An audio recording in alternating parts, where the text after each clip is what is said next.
Здравейте, днес искам да ви прочета откъс от една книга, която е станала основополагаща в разбирането ни за психологията на големи групи от хора, на тълпи, дори на нации. И това е именно психологията на тълпите от Густав Ле Бон. И отказът е следния. Преди всичко е необходимо да обясня на читателя защо правя определени изводи от моите разследвания, които на пръв поглед не могат да бъдат обосновани.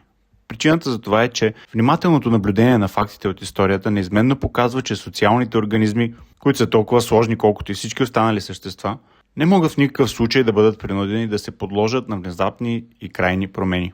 Природата понякога прибягва до радикални мерки, но никога не го прави като нас, което показва, че нищо не е по-фатално за хората от манията за големи реформи, колкото и на теорията да звучат добре.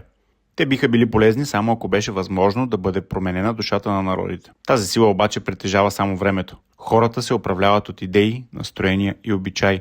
Въпроси, които са от съществено значение само за нас самите. Институциите и законите са външната проява на нашия характер и са израз на неговите нужди. Поради това институциите и законите не могат да променят този характер. В този отказ искам само да обърна внимание на твърдението, че нашите институции не работят, понеже никой няма вяра в тях и институциите са проблема в нашето общество, което безспорно е така, но институциите са функция, т.е. те са придатък или изражение на самото общество и ние като общество, ако не търсим отговорност от тях и ако не искаме те да работят, те няма да работят. Също така и ако на нас ни е по-лесно да сме извън закона, и когато се случи нещо, закона да важи само за другите, то така и ще стане в съдилища, в прокуратура и така нататък.